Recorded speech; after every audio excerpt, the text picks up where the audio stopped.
السلام علیکم ورحمۃ اللہ وبرکاتہ۔ بسم اللہ الرحمن الرحیم۔ صرف 5 منٹ کا مدرسہ قرآن و حدیث کی روشنی میں 9 ربیع الثانی۔ اسلامی تاریخ کفار کا حضور صلی اللہ علیہ وسلم کو تکلیفیں پہنچانا۔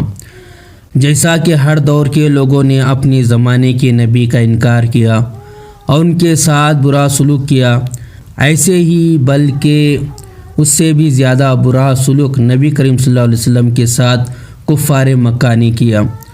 چنانچہ حضور صلی اللہ علیہ وسلم کا ارشاد ہے، تمام نبیوں میں سب سے زیادہ ستایا گیا ہوں۔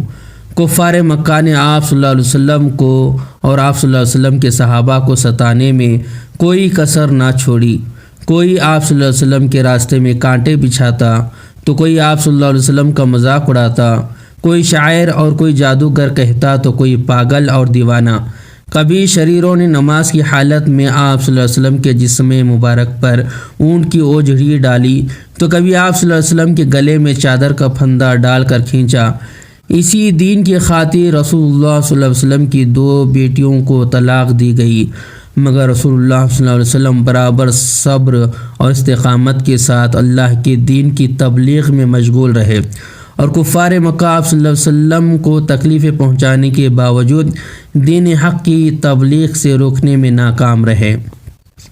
اللہ کی قدرت، پتوں میں خدا کی قدرت۔ اللہ تعالیٰ نے جس طرح انسانی جسم میں خون کی گردش کے لیے رگیں بنائی، اسی طرح پتوں کے اندر بھی پانی سپلائی کرنے کے لیے باریک جال بچھا دیا۔ یہ پودے کو پانی اور گرمی پہنچانے کا کام کرتے ہیں۔ اگر یہ باریک مسامات پتوں کے اوپر ہوتے تو سورج کی گرمی سے بچنے کے لیے پودے سے پانی کو نکالتے رہتے، جس کے نتیجے میں پورا پودا سوکھ جاتا، مگر اللہ تعالیٰ نے اپنی قدرت سے ان مسامات کو پتوں کے اندر بنا کر پودوں کو سوکھنے سے محفوظ کر دیا۔ ایک فرض کے بارے میں دین علم حاصل کرنا ضروری ہے۔ رسول اللہ صلی اللہ علیہ وسلم نے فرمایا، علم دینی کا حاصل کرنا ہر مسلمان پر فرض ہے۔ ایک سنت کے بارے میں ظہر سے پہلے 4 رکعت سنت پڑھنا۔ حضرت عائشہ رضی اللہ تعالی عنہا فرماتی ہیں کہ رسول اللہ صلی اللہ علیہ وسلم ظہر سے پہلے 4 رکعت اور فجر سے پہلے 2 رکعت کبھی نہیں چھوڑتے تھے۔ ایک اہم عمل کی فضیلت تہجد کی نیت کر کے سونا۔ رسول اللہ صلی اللہ علیہ وسلم نے فرمایا، جو آدمی اپنے بستر پر لیٹتے وقت رات کو اٹھ کر تہجد کی نماز پڑھنے کی نیت کرے، پھر نیند کے غلبے کی وجہ سے صبح ہو جائے تو نیت کے مطابق اس کو نماز کا ثواب ملے گا، اور حسن نیت کی وجہ سے اس کا سونا اللہ کی طرف سے اس کے لیے صدقہ ہے۔ ایک گناہ کے بارے میں حرام مال سے صدقہ کرنا۔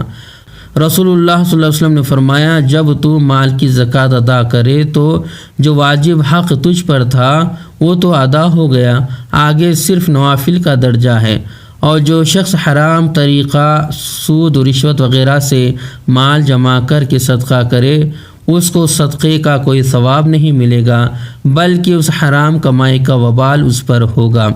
دنیا کے بارے میں دنیاوی خواہشوں کو پورا کرنے کا انجام۔ رسول اللہ صلی اللہ علیہ وسلم نے فرمایا، جو شخص دنیا میں اپنی خواہشوں کو پورا کرتا ہے وہ آخرت میں اپنی خواہشات کے پورا کرنے سے محروم ہوتا ہے۔ نوٹ اپنی تمام چاہتوں کو اسی دنیا میں پوری کرنے کی کوشش نہیں کرنی چاہیے، ورنہ آخرت میں محروم ہو جائے گا۔ آخرت کے بارے میں اہل جنت کی نعمتیں۔ قرآن میں اللہ تعالیٰ فرماتا ہے، پرہیزگاروں کے لیے آخرت میں اچھا ٹھکانہ ہے، ہمیشہ رہنے والے باغات ہیں جن کے دروازے ان کے لیے کھلے ہوئے ہوں گے، وہ ان باغوں میں تکیے لگائے بیٹھے ہوں گے، وہ وہاں جنت کے خادموں سے بہت سے میوے اور پینے کی چیزیں منگائیں گے، اور ان لوگوں کے پاس نیچی نظروں والی ہم عمر حوریں ہوں گی۔ طب نبوی سے علاج، ہر مرض کا علاج۔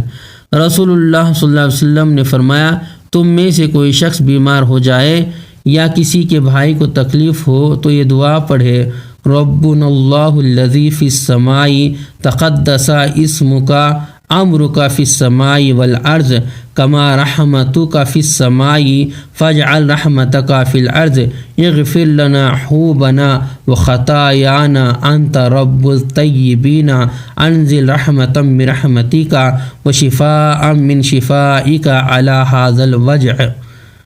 انشاءاللہ وہ ٹھیک ہو جائے گا۔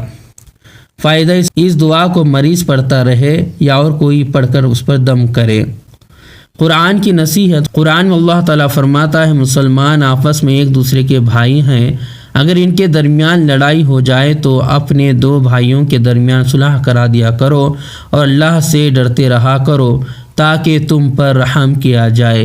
اللہ تبارک تعالیٰ سے دعا ہے کہ اللہ تبارک تعالیٰ ان باتوں میں عمل کرنے والا بنائے اور ان باتوں کو یاد رکھنے والا بنائے۔ اگر مجھ سے کہنے میں کچھ خطا غلطی ہو گئی تو میری اصلاح فرما دیں۔ السلام علیکم ورحمۃ اللہ۔